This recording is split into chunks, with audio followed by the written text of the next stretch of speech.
Hello everyone. आज हम पढ़ेंगे क्लास 10th की फर्स्ट फ्लाइट का ये पोएम है, that is fire and ice, and this has been beautifully composed by the poet, very famous poet Robert Frost. हालांकि मैंने इस पोएम को का एक्सप्लेनेशन जो है वो सिंपल वर्ड्स में किया है, जिससे क्या होगा कि जिनको कम भी इंग्लिश आती होगी वो बेहतर तरीके से समझ सकते हैं, राइट।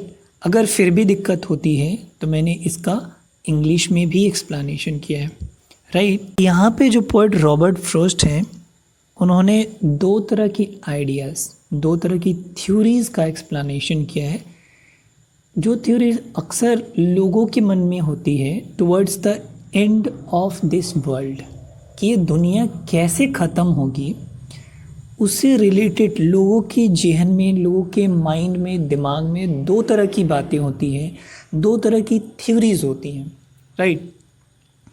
पोइट कहते हैं कि एक तरह के वैसे लोग हैं जिनका मानना है कि this world will come to an end, कि ये दुनिया ख़त्म हो जाएगी because of excessive heat of the earth, ठीक है। तो पहले टाइप के लोग जो हैं वो ये मानते हैं कि धरती इतनी ज़्यादा हीट होगी, इतनी ज़्यादा गर्म होगी कि इसके अंदर से जो मैग्मा निकलता है जब ये धरती पे आता है तो उसको हम लोग लावा बोलते हैं।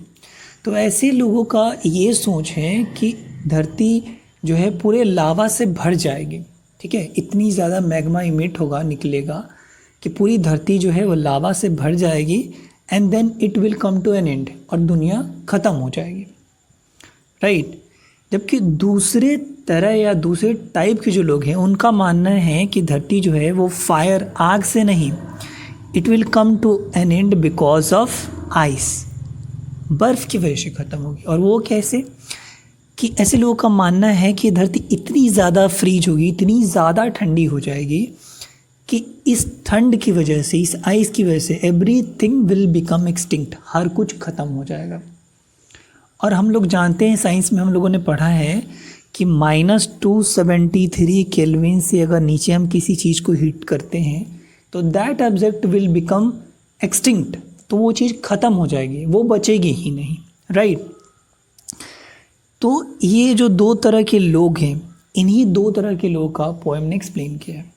अब हम जानने की कोशिश करेंगे कि पोएट आखिर कौन सी इन दो थ्योरीज में से किस थ्योरीज के साइड की तरफ हमारा पोएट है। तो पोएट फर्स्ट वाले लोगों की तरफ है, यानी पोएट मानते हैं कि दुनिया ये ख़त्म हो जाएगी आग की वजह से, राइट।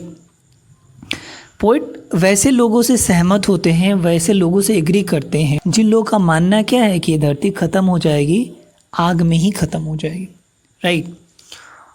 लेकिन रॉबर्ट फ्रॉस्ट कहते हैं कि अगर सपोज मान लेते हैं कि पहले बार में धरती ख़त्म ना हो पाए, चाहे वो आग की वजह से हुई हो या फिर आइस की वजह से हुई हो, और दूसरी बार ऐसी स्थिति बन जाए, ऐसी सिचुएशन बन जाए कि दुनिया अगर दूसरी बार ख़त्म होने के कगार पे पहुंच जाए तो क्या होगा। तो पोएट का मानना है कि अगर दूसरी बार भी ऐसी सिचुएशन बन जाती है तो वो आइस और फ्रीजिंग टेम्परेचर की ही वजह से ख़त्म हो जाएगा। मतलब उस टाइम में दूसरी बार आइस यानी बर्फ़ जो कि फ्रीज होने की वजह से होगा, वो काफ़ी होगा, इनफ होगा इस दुनिया को डिस्ट्रॉय करने के लिए, ख़त्म करने के लिए, राइट। पोएट जो हैं वो कंपेयर करते हैं इस आइस का किससे, लोग के बीच बसे या लोग के बीच में फैले हुए नफ़रत की आग से। कहते हैं पोएट कि मैं इस नफ़रत, लोग के बीच जो नफ़रत भरा पड़ा है उसके आग से, उसके प्रभाव से मैं वाकिफ़ हूँ, मैं अवेयर हूँ, राइट। इस घृणा से, जो लोग के बीच में नफ़रत, घृणा बैठी हुई है, मैं उससे अवेयर हूँ, राइट। और इसलिए वो फाइनली ये कहते हैं कि इसलिए मैं श्योरिटी के साथ कहता हूँ कि दूसरी बार जब ये दुनिया ख़त्म होगी तो आइश यानी कि जो ठंड होने की वजह से और इस लोग के बीच बसे घृणा, नफ़रत की वजह से ये दुनिया डेफिनेटली ख़त्म हो जाएगी, राइट। ये दो थ्योरीज़ को, लोग के बीच बसे दो तरह की सोच को बहुत ही अच्छे तरीके से, बहुत ही ब्यूटीफुली रॉबर्ट फ्रॉस्ट ने यहाँ पे एक्सप्लेन किया है, राइट। तो ये यहाँ पे तो पोएम ये कंप्लीट है। अब यहाँ पे अगर आप इंग्लिश समझ पाते हैं तो बेहतर है, अगर नहीं समझ पाते हैं तो आप स्क्रॉल कीजिए और नीचे आइए, यहाँ पे मैंने इसको हिंदी में भी यहाँ पे एक्सप्लेन किया है, फायर एंड आइस, आग और बर्फ, ठीक है। वहीं दो सिद्धांत का पोएट ने एक्सप्लेन किया है, ठीक है। आप यहाँ से इजीली समझ लीजिए, जो भी मैंने एक्सप्लेन किया ऊपर में, राइट, उसी का ये मैंने हिंदी में रखा है, जिसे आप इजीली समझ सको, ठीक है। तो बहुत ही ब्यूटीफुल ये पोएम है। Thank you. ये पोएम यहाँ पे कंप्लीट हो जाती है, और please keep your support towards Classian academy and do subscribe it, right? Thank you.